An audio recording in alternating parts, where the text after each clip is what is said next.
On this episode of Two Tickets, Please. First of all, as we start this episode, the week of Memorial Week, we just want to say salute to all of our service members, living and deceased.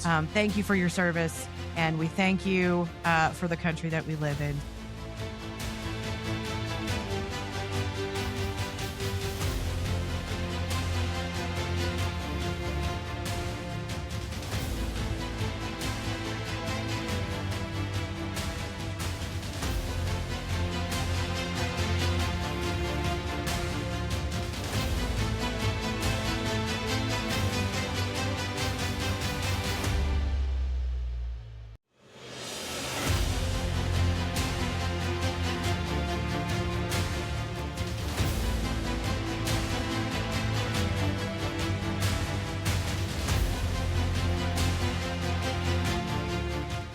Hello, and welcome to Two Tickets, Please. I'm Art. And I'm Amber. And we are two best friends who love to watch movies together. Yes, we do. And Miss Amber, Yes. what do we have on deck today? Well, we are lucky to get the opportunity to go to an advanced screening. Privileged for our Memorial weekend here. And we got to see the movie Pressure. So, with that being said, if you guys haven't heard of it, take a moment and let's check out the trailer. Come on, there he is, the man, Brendan Fraser. Soldiers, sailors, and airmen. It hurts the heart every single time you see any kind of enactment of this. The eyes of the world are upon you.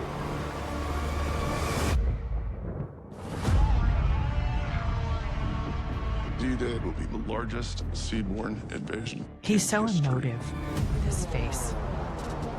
We invade We France salute you Monday. guys. I'm concerned that what you're saying is impossible. Oh, they won't like this. Century.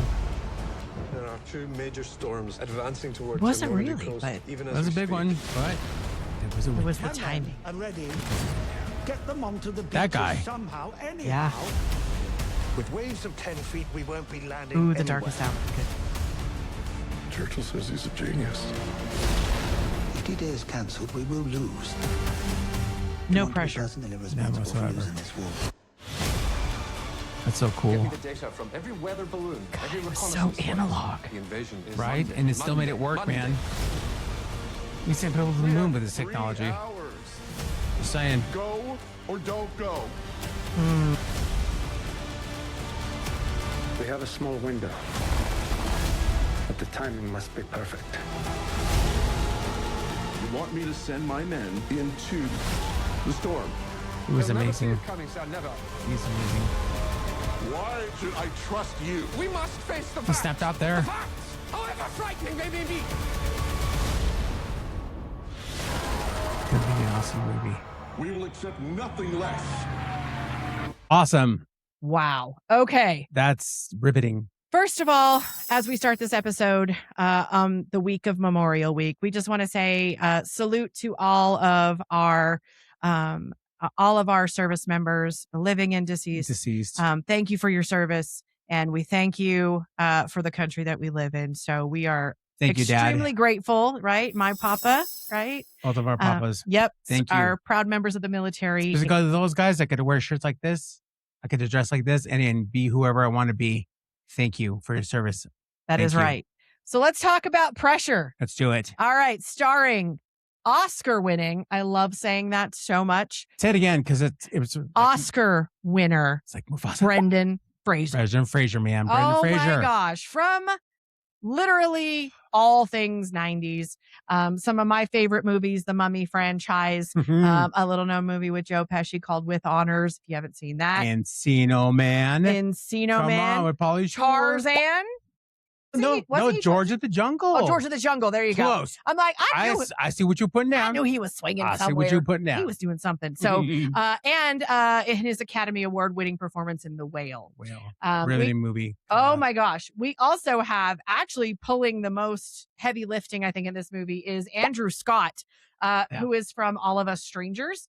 And he actually played C in Spectre in one of the 007 Yes, he Bond did. movies. That was fantastic. We also had in this movie a couple of shout outs, right? Carrie Condon, she comes with it every time she's in. She has been in, for those of you that love little indie films, the Banshees of Inisherin. Yeah. Super great movie. And she was actually, Brad Pitt's homie in F1, the movie. that's so that's recently. And then I do want to bring up a couple of other people just for reference. Damian Lewis plays Bernard Monty Montgomery. That's a mouthful. It really was, but he was in Band of Brothers. Yes. A series I watched with my dad. Man, if you guys haven't seen that, it's an old series. Yes, I know, but it is worth every moment of your time. And holds up to this day. Oh, 100%, because that's They really spent the money on that bad boy. absolutely. Mhm. And then Chris Messina, who is the other part of our meteorological shenanigans, we'll say. Sure, group. Was in Argo, and also he was in Devil in 2010. So we've got some pretty cool cast members in this. Talented. Talented. To say the least. Yes. We were spoiled with this cast. We were spoiled with this Yep. cast. And I would like to start out this episode by saying, I can honestly say prior to this trailer Mm-hmm. that never once in all of the war things that I have watched with my father or on my own, have I ever thought about the weather. Oh, being an impact of, yeah. You don't think about it, right? And I think what is unique about this film, right? And I'm just going to go into what I liked. What is unique about this, right? Is that we're used to seeing movies about World War II from the perspective of the combat side. Yes. Most World War II movies, actually most war movies in general are... Drops you right in the action. It does. It drops you right in the action. It drops you right into the combat portion to show you the atrocity and what our service members go through. And this movie was unique in the perspective of it is showing you part of the planning of a little thing that you would never think about, but it's all of those things that go into planning something as large as the largest sea invasion, the naval invasion in history. Yep. And it was the weather. The weather could have made or broken. Yep. Could have made or broken D-Day. Yep. And that's what led to the Allied forces winning World War II. So a great perspective. Wow. A way to bring you in a different way into a story. Well done. Absolutely. Well done. Yep. Would you like to throw in anything that you liked as well? I have more things, but I want No, continue. Then we'll just toss it back at it. I want to hear your thoughts. I want to hear your thoughts. This is for posterity's sake, so please be honest. Posterity's sake, yes. Be honest. I think the performances in this were spot on. I think sometimes when you have these pivotal, very dramatic films, there can be a tendency sometimes for the actors to go overboard to really sell a moment. And in this particular film, I feel like the intensity and the ferocity and the dramatic moments were almost quiet and understated, which I feel like made them hit home more. And I thought that was fantastic. Yeah. I loved the personalities of the characters in this that did not mesh. Yes. Like the juxtaposing opinions that caused the central conflict. And to find out that this is a true frickin' story. Frickin'. It just made it even stronger. So there you go. Those are some things that I loved. And I'm going to throw it to you to see what are some things that you love. Awesome. First of all, Brendan Fraser. Yes. No one can emote like he can. No one can show all the emotions and show the skill without losing sight of the character. He totally took this role, made it his own. He was imposing. He was caring, he was understanding and strategic. He pulled every single nuance of this character that we know and pulled it off beautifully. I think he did I'm going to say it again, fantastic job in this movie. I was totally sold. The moment he was on camera and he started doing his thing, perfectly done. I could not give him any higher marks than I can already now. He was amazing in this movie. Yeah, he's playing the role of General Eisenhower. Yeah, Eisenhower. Yep. Ike. He's playing Ike, man. And boy, did he do it more than justice. Yes, he did. Was so pleased with what he did. And he brought you into the story just by himself. And then we got the spoils of the cast were amazing. There were scenes in this movie that made me think, and which is why I like to see the struggles that you were going into with the people planning a war. Yeah. And there were some scenes that kind of remind me of an older film called 12 Angry Men. You have different opposing views trying to get to the same goal, but you have this one with this goal, this one with this goal, some going for glory, some going for name, some going to, shoot first and ask questions later. Yeah. I really did like that part of the movie and the struggles and the weather, the aspects of the weather. I never, ever even thought about that. You always see these movies that you said before, where they're already in a storm. There's rain, there's explosions, traumatizing experiences for everybody. Yes. And I like the fact that the weather was a character in this movie. Yes, and it not was. in a, Well, that's a good way to put it. yeah, not in an overdone way like those world-ending movies or anything where, the Day After Tomorrow. Day After Tomorrow, when the weather's coming after you.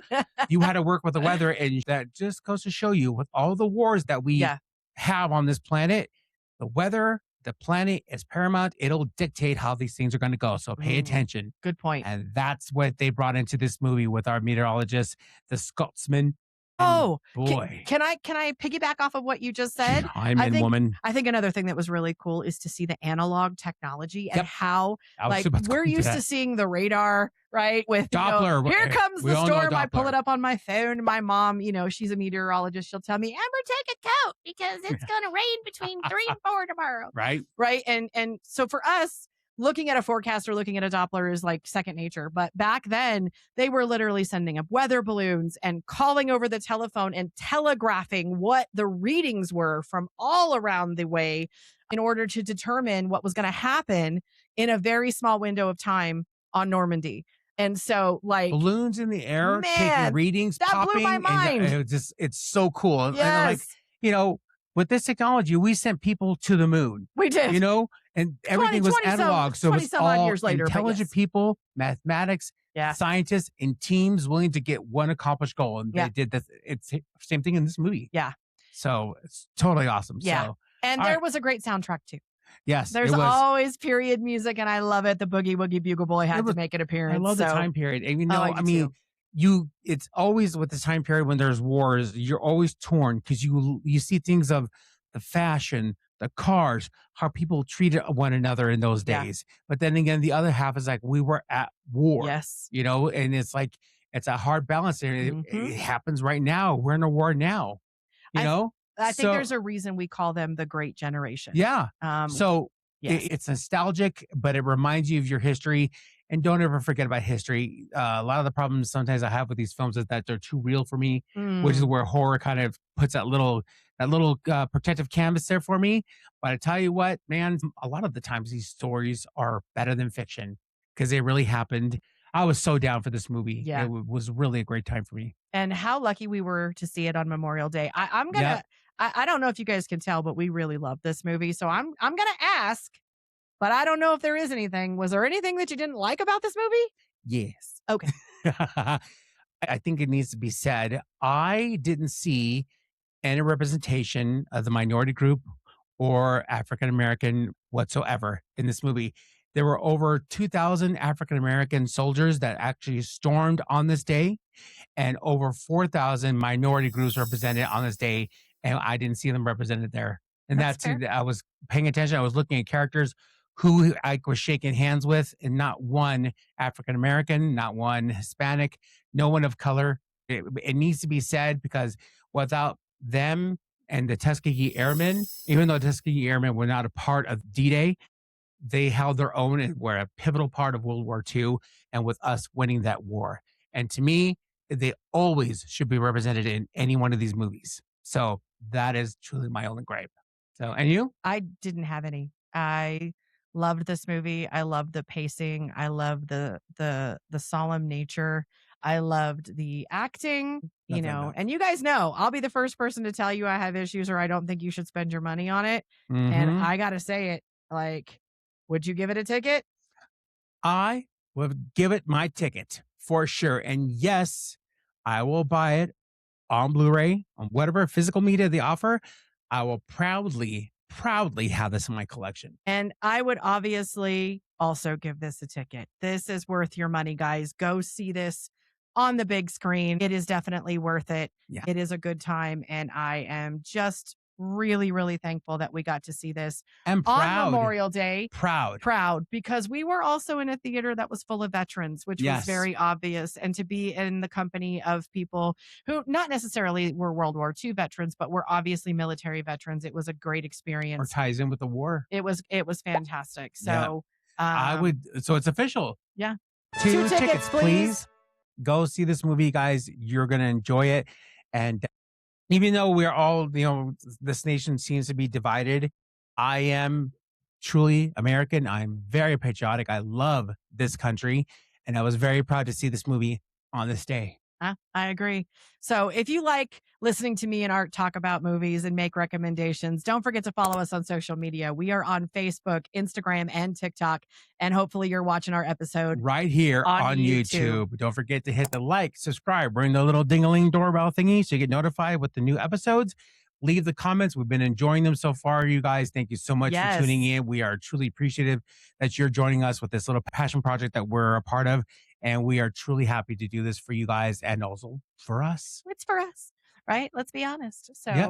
All right, guys, that's it for this one. So thanks for watching, and we'll see you next time. Keep watching your movies, guys. Bye. Bye.